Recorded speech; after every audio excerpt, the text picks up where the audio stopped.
না, ব্যাপারটা যদি শুধু অ্যানিভার্সারি হতো তাহলে অন্য কথা। ব্যাপারটা হলো অ্যানিভার্সারি পালন হলো কিভাবে। না, ফার্স্ট অ্যানিভার্সারি বলে যে খুব ধুমধাম করে হয়েছে তা নয়, তবে এর নিরিখে একজনের স্পেশাল উপস্থিতি আমাদের এই অ্যানিভার্সারিটাকে একেবারে চমৎকার করে দিয়েছে। না, আমি আমার ভাই আর ভাইয়ের বউর কথা, তারা যদিও এই পার্টির মধ্যমণি, তবে আমাদের সমস্ত রকম পার্টি উৎসব অনুষ্ঠানের মধ্যমণি হলো এই ব্যক্তি। না না না, একটুও বাড়াবাড়ি করিনি। কারণটা কি তা আপনারা একটু পরেই বুঝতে পারবেন, ভিডিওটা সম্পূর্ণটা দেখুন।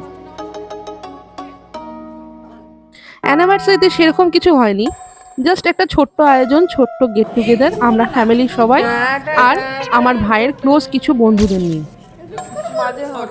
তোদের গিফটগুলো কই? একে অপরকে গিফট দিবগুলো কই? অ্যানিভার্সারি পালন করছে, এদিকে গিফটই রাননি।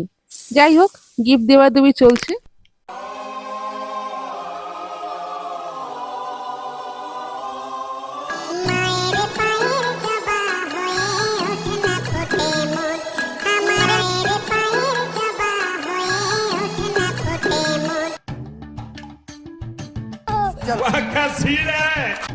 দেখলেন, বুঝতে পারলেন তো কেন বললাম ব্যাপারখানা। এখানেই শেষ হয়নি কিন্তু, আরো রয়েছে। আমাদের মুকুল দেবের ফটো তোলার শৈলীটা দেখুন। আবে সালে,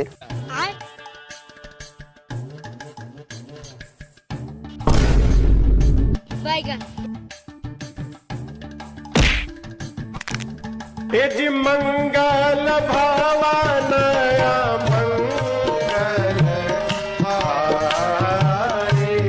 আমি ওদের গিফট দেওয়া দিবি কি দেখবো, আমি মুকুলের ভিডিও দেখে আমি আর মা হেসে প্রায় নিচে পড়ে যাওয়ার উপক্রম।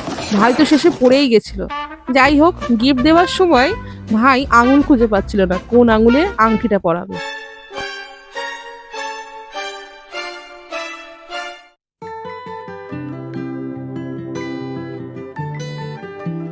रुको जरा, सबर करो, बोला धक्का बुक्की नहीं करने का। দেখছেন তো, ক্যামেরাম্যান প্রায় হাতের মধ্যেই ঢুকে যায়, এমনই অবস্থা।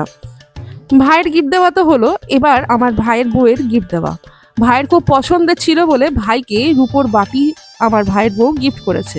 যদিও তারা একান্তেই সেই গিফটটা দেওয়া দেওয়ি করেছিল, তবে আমরা বললাম এই মুহূর্তে আবারও সেই গিফটটা দিতে। তো সে দিতে চাইছিল না, তাও সে দিতে বাধ্য হলো আমাদের ফোর্সে।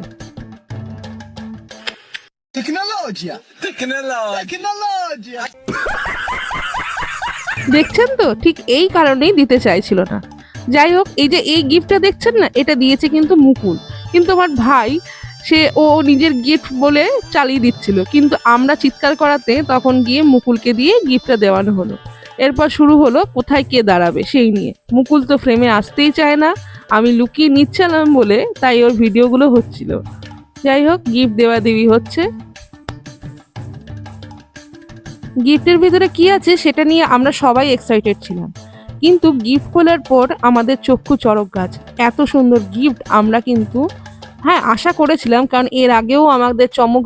এখন বউ নিয়ে কেক কাটছে। যাই হোক, সবাই একদিন একদিন বড় হবেই, আমিও একদম পাগলের মতন এই কথাগুলো বলছি। যাই, এবার মুকুল দেবের অনেকক্ষণ পরে কেক কাটাকাটির পরে এই পপ আপটা না কি বলে এটাকে জানি না, এটাকে ফাটানো হলো। এবার শুরু হবে কেক খাওয়া খাই। কেক খাওয়া খাই হোক।